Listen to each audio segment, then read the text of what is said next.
Hello friends, कैसे हैं आप सब। आई होप आप सभी स्वस्थ हैं और मौसम को भरपूर एंजॉय भी कर रहे हैं। हमारी जो डेली लाइफ होती है, इस डेली लाइफ में होम मेकर की जो जर्नी होती है वो इजीली नहीं होती है।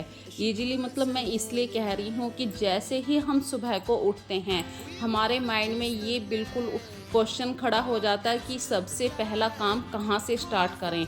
तो सबसे पहले देखिए फ्रेंड्स, जब मैं उठी मौसम बहुत सुहावना था, मतलब हल्की हल्की सी बौछारें गिर रही थी। तो मैंने सारे खिड़की दरवाजे खोल दिए ताकि ताज़ी हवा अंदर आ सके।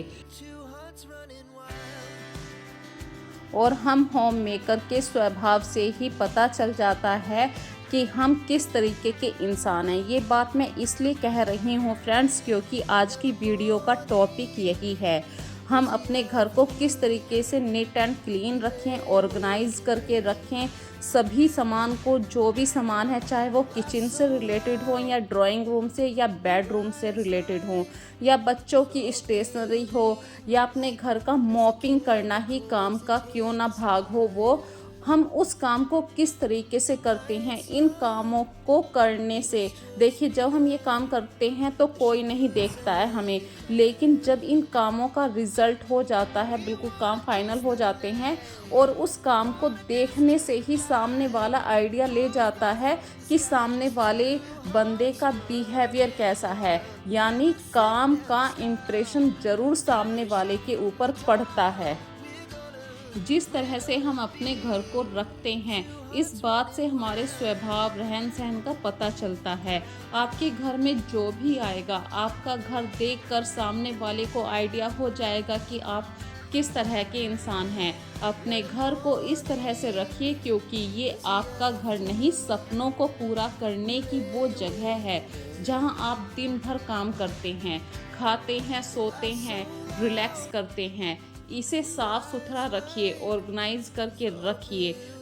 हाँ, ज़्यादा एक्सपेंसिव सामान से घर को सजाना ज़रूरी नहीं है। आपके पास जो भी सामान है उसे साफ रखिए। जब आप किसी भी सामान को नीट एंड क्लीन रखते हैं, संगवा कर रखते हैं, उसे एक प्रॉपर प्लेस देते हैं, तो वो बिना एक्सपेंसिव वाला सामान भी आपके घर में चार चांद लगा देता है। चलिए बात करते हैं फ्रेंड्स, सबसे पहले ऑर्गेनाइजेशन कपड़ों का। जब भी आप कपड़ों को फोल्ड करें तो 5 मिनट तो आपको अपने कबर्ड को डेली देनी है। उसी समय आप ये भी सोचिए कि मेरे घर में 4 मेंबर हैं, तो चारों मेंबर सारे कपड़े डेली नहीं पहनते हैं। कुछ कपड़े उनमें से फ्रेंड्स ऐसे होते हैं कि कुछ पसंद नहीं, कुछ छोटे हो गए, कुछ का कलर अच्छा नहीं, या कुछ मतलब वहाँ से आजकल के कपड़ों में होजरी का जो कपड़ा होता है, इसमें मतलब एक कीड़ा लग जाता है और वहाँ से वो गोल गोल छेद सा हो जाता है। ऐसे कपड़े भी बहुत हो जाते हैं। उन कपड़ों को ना तो हम फेंकते हैं और अपनी अलमारी में भरते रहते हैं, ऑर्गेनाइज करते रहते हैं, सोचते हैं कि कभी ना कभी पहन लेंगे, गर्मियों में पहन लेंगे, सर्दियों में पहन लेंगे, लेकिन वो उस कपड़े को पहनने का कभी नंबर नहीं आता है। तो जब भी आप अपने कपड़ों को फोल्ड करें, इन बातों को माइंड में ज़रूर रखिए। क्लैटर करने वाली बात को हमेशा अपनी अलमारी में से आपको कुछ ना कुछ कपड़ों को रिमूव करना होता है वहाँ से।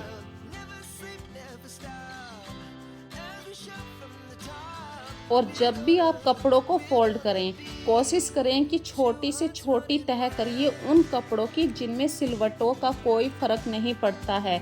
जैसे कि आपके नाइट सूट होते हैं, टी शर्ट होते हैं, इन कपड़ों का जो फैब्रिक होता है, इन पे आयरन करने की ज़रूरत नहीं होती है।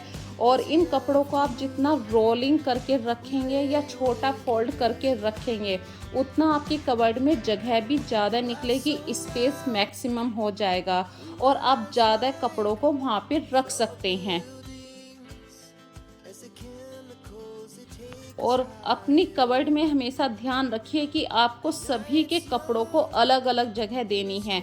जैसे कि किचन में जब आप कपड़े धोते हैं तो किचन के टॉवल को अलग रखिए। जो आपका बाथ टॉवल है, उस बाथ टॉवल को अलग रखिए। यदि आप बाथरूम में कपड़े रखना पसंद नहीं करते, कबर्ड में रखिए, लेकिन कपड़ों को फोल्ड करके रखिए। और यदि आपकी कबर्ड बिखर गई है और आप पूरा टाइम उसे ऑर्गेनाइज करने का नहीं ले सकते हैं, तो डेली बेस पे आज आप 5-5 मिनट दीजिए एक कबर्ड के एक खाने को, तो आपकी कबर्ड भी बिल्कुल ऑर्गेनाइज रहेगी। और अक्सर बच्चे क्या काम करते हैं कि नीचे से कपड़े खींचते हैं तो ऊपर वाली तह बिल्कुल बिखर जाती है। वही काम मेरे घर में देखिए, जो मेरे सिर के पास वाली रो है ये आस्था की रो है, और आस्था अक्सर ऐसा काम करती है और मैं उसको भी दोष नहीं दे सकती क्योंकि वो भी जल्दबाजी में सुबह सुबह चली जाती है। तो पूरी कबर्ड मतलब पिछले 1 वीक पहले मैंने ऑर्गेनाइज़ करी थी, लेकिन मैं डेली बेस पे भी इसे टाइम देती हूँ क्योंकि भाई दिन में 2 बार इस कबर्ड से डेली बेस के कपड़े निकलते हैं, नाइट सूट निकलते हैं, डेली के कपड़े निकलते हैं, तो जो हमारी कबर्ड है वो ऑटोमेटिक फैल ही जाती है। और बात करते हैं अपने बेड को लगाने की। फ्रेंड्स, कभी कभी ऐसा होता है कि आप बेड शीट को नहीं वॉश कर पाते हैं क्योंकि आपने कल या परसों उसको वॉश करके लगाया था, लेकिन डेली बेस पे आप बेड शीट को झाड़ के लगाइए। और जिस दिन आपको ये लगे कि आज मुझे इस बेड की बेड शीट को चेंज करना है, उसी दिन आप प्लान कर लीजिए कि इस रूम का या इस वाली जगह के आसपास मुझे दीवारों से, लाइट के पास से जो भी डस्ट उतारनी है उस दिन आप कर सकते हैं। जैसे कि आज का दिन मैंने बिल्कुल तय कर लिया था कि मुझे इस रूम की बेडशीट चेंज करनी है, तो इसी रूम का जो ये फैन है ये मतलब 1 महीने पहले साफ़ किया था और 1 महीने में इस रूम के फैन की जो ये पंखुड़ियाँ ये बहुत ज़्यादा काली सी हो गई थी। और कल जब हम यहाँ पे बैठे थे तो ऊपर से कुछ गंदगी, काला सा रोया वो गिर गया था। तो ये भी एक क्लीनिंग का मेन पार्ट होता है। हमेशा जिस दिन आप बेडशीट को चेंज करें उस दिन ये ध्यान में रखिए कि मेरे घर में ऐसा कौन सा जगह है जो उसको साफ़ करना है, उसको डीप क्लीनिंग की ज़रूरत है। और जब आप बेड को लगाएं, चादर को लगाएं, तो कॉर्नर से बेड के पास ज़रूर दबाएं। यदि आप मैट्रेस को उठा के बेडशीट को लगा सकते हैं तो बहुत अच्छी बात है, अदरवाइज़ किसी आप कंघे की हेल्प से भी स्टार्टिंग मतलब जो बेड का हेड सेक्शन होता है वहाँ पे दबा सकते हैं। नहीं तो हमारे नाखूनों में कहीं ना कहीं लकड़ी लग जाती है और वो फिर पेन का रीज़न बनता है। और ऑर्गेनाइज करने की बात चल रही है तो बेड पर जब भी आप पिलो लगाएं तो कुशन को भी ज़रूर रखिए क्योंकि बिना कुशन के आपका बेड कुछ अधूरा अधूरा लगता है। और बात आई है ऑर्गेनाइजेशन क्लटर की, तो आज की वीडियो का टॉपिक तो फ्रेंड्स यही है। और बार बार मैं जो पसीना पोंछ रही हूँ, मेरे कंधे पर जो हैंकी है ये आप देख रहे हैं फ्रेंड्स। जब सुबह बारिश हुई थी, हल्की सी बौछार गिरी तो उसकी वजह से सूरज निकलने लगा फिर और उमस बढ़ गई है। अब उमस में मतलब ना तो पंखा हेल्प कर पाता है और ऐसा हो नहीं सकता कि एसी में बैठ के काम करें। हमें कभी ऊपर वाले पोर्शन में जाना होता है, रूम से बाहर निकलना होता है, तो यही सब काम करने होते हैं। तो इसके लिए हवा को थोड़ा सा अपने कंफर्ट जोन से बाहर हमें आना पड़ेगा। और फ्रेंड्स, यहाँ पे देखिए, जब भी मैं इस टेबल को साफ़ करती हूँ तो जो हमारे फ़ोन के वायर होते हैं, बच्चों के हेडफोन होते हैं, चार्जिंग की छोटी छोटी सी लीड होती हैं, इनको मैं हमेशा ऑर्गेनाइज करके रखती हूँ। यदि आपके पास कोई भी खाली डिब्बा है प्लास्टिक का है, आप उसमें भी इन सब वायर को रख सकते हैं। और बच्चों की स्टेशनरी की स्टडी टेबल को जब भी आप साफ़ करें तो उस दिन आप ज़रूर ध्यान दें, कुछ ना कुछ पेन पेंसिल ऐसे होते हैं जो नहीं चलते हैं और बच्चे ऐसे ही रखते रहते हैं। और वो दिन ही ऐसा होता है जब आप क्लटर कर सकते हैं अपने घर का। तो थोड़ा सा डीप क्लटर आप वीक में एक बार ज़रूर किया कीजिए।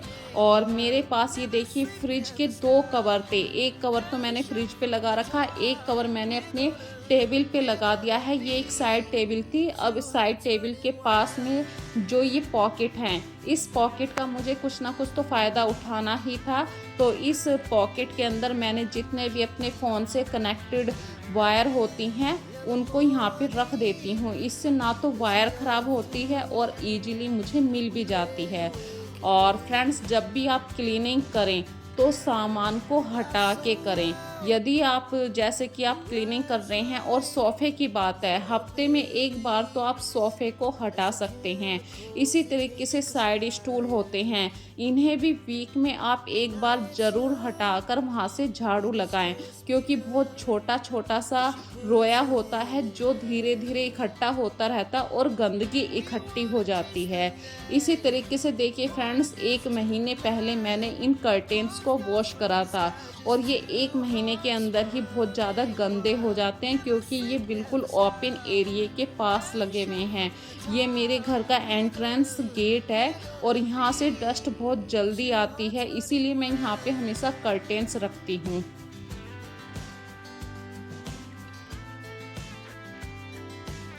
और कर्टेन्स की बात आई तो जब भी आप इन्हें धोएं तो जो इनके रिंग होते हैं इनको आप बांध लीजिए जब भी आप वॉशिंग मशीन के अंदर डालिए। और यहाँ पे एक छोटा सा टिप्स और बता रही हूँ। देखिए फ्रेंड्स, डेली बेस पे हम अपने जो क्लीनिंग का एक नियम हमने अपना रहा होता है कि सोफ़े के जो हैंडल होते हैं यहाँ पे आप डेली बेस पे कपड़ा लगाते हैं, लेकिन कभी कभी हमारे माइंड से ऐसी बातें हो जाती हैं, स्लिप हो जाती हैं। जैसे कि ये हमारी एक सेंटर टेबल है, इसके सरफेस को तो आपने साफ़ कर दिया, लेकिन जो साइड में सबसे नीचे एक कांच का आपको कॉर्नर दिखाई दे रहा है, उस प्लेस को आप भूल जाते हैं। या जो आपने सेंटर टेबल के ऊपर डेकोरेशन वाला पीस रखा है उसको साफ़ करना भूल जाते हैं। ऐसी बहुत छोटी छोटी सी बातें होती हैं। तो जब भी आप काम करें, एक स्क्वेंच से काम करें, पैरेलल से काम करें, तो जो डस्ट वाला पार्ट है वो भाग भी आप नहीं छोड़ पाएंगे। आपके माइंड में रहेगा कि इस जगह मैंने अभी तक कपड़े से साफ़ नहीं किया है। तो कुछ बातों को यदि आप ध्यान से काम करते हैं तो आपका घर बिल्कुल नीट एंड क्लीन रहने लगता है। इस चीज़ को यदि आप अपनी आदत के अंदर शामिल कर लेते हैं कि वीक बाय वीक मुझे कुछ जगह की डीप क्लीनिंग हर वीक करनी है, तो आप चाह कर भी अपने आप को नहीं रोक पाएंगे और एक हैबिट आपके अंदर इंक्लूड हो जाएगी। और फ्रेंड्स, इस तरीके से मैं अपने पूरे घर को साफ रख पाती हूँ। ये छोटी छोटी सी आदतों को मैंने एक दिन में नहीं अपनाया है। इन हैबिट्स को शामिल करने के लिए एक लंबी जर्नी हुई है। और इसी तरीके से फ्रेंड्स देखिए, ये जो अभी आपको मैंने कुल्हड़ दिखाए हैं, गर्मियों में हो या सर्दियों में हो, मैं ज़्यादातर कभी कभी मतलब इन कुल्हड़ के अंदर चाय भी पीना पसंद करती हूँ। बच्चों के लिए मैंगो शेक बना रही हूँ तो फ्रिज के अंदर जैसे मैंगो शेक जमा के बच्चों को दे देना, इस तरीके से चीज़ों को बच्चों को प्रोवाइड करती हूँ। तो मैंने इन चीज़ों को पहले से पहले वॉश करके रख दिया ताकि मेरा टाइम बचे। तो कुछ चीज़ों को यदि आप टाइम से पहले कर देते हैं तो आपका टाइम भी बचता है। यहाँ पे भी मैं पानी सेव वाली हैबिट आपको बता रही हूँ। जिस पानी से मैंने कपड़े धोए हैं उस पानी को फ्रेंड्स मैं ऐसे ही नहीं नाली में बहा दिया करती हूँ। उस पानी से मैं अपने जो छत है तीसरे फ्लोर पे, इस पूरी छत को मैं हमेशा साफ़ कर देती हूँ। और सुबह बारिश हुई थी तो प्लांट्स के अंदर पानी डालने की आज मुझे ज़रूरत नहीं पड़ी, तो जो भी पानी था मैंने उस पानी से पूरी छत को साफ़ कर दिया। और जैसे कि अपने कुछ काम बंधे हुए होते हैं महीने के, वीक के, तो आज नंबर आया था इस ऑर्गेनाइज़र को बिल्कुल डीप एंड क्लीन करने का। तो ये ऑर्गेनाइज़र मैंने शायद पिछले 2-3 साल पहले लिया था, एक मार्ट से ख़रीदा था। तो देखिए, इंडोर मतलब घर के अंदर ही ये ऑर्गेनाइज़र रखा रहता था, लेकिन जब आज मैंने इसे वहाँ से हटाया तो इसके कई भागों पे इतनी ज़्यादा डस्ट मुझे दिखाई दी, तो मुझसे रुका नहीं गया और ना मैंने उसको कपड़े से पोंछा। मैंने सारा इसके अंदर का सामान निकाला और सोचा इसे अच्छे तरीके से धो देती हूँ, तभी इसकी डस्ट अच्छे तरीके से साफ़ हो पाएगी। और फ्रेंड्स, आज की वीडियो का अब करते हैं लास्ट। यदि आज की वीडियो में आपको कोई भी बात पसंद आई है तो प्लीज़ मुझे ज़रूर बताना, छोटे से कमेंट ज़रूर किया कीजिए। अपना ध्यान रखिए, फिर मिलेंगे एक नए कॉन्सेप्ट के साथ, नई वीडियो के साथ। तब तक के लिए फ्रेंड्स, बाय बाय।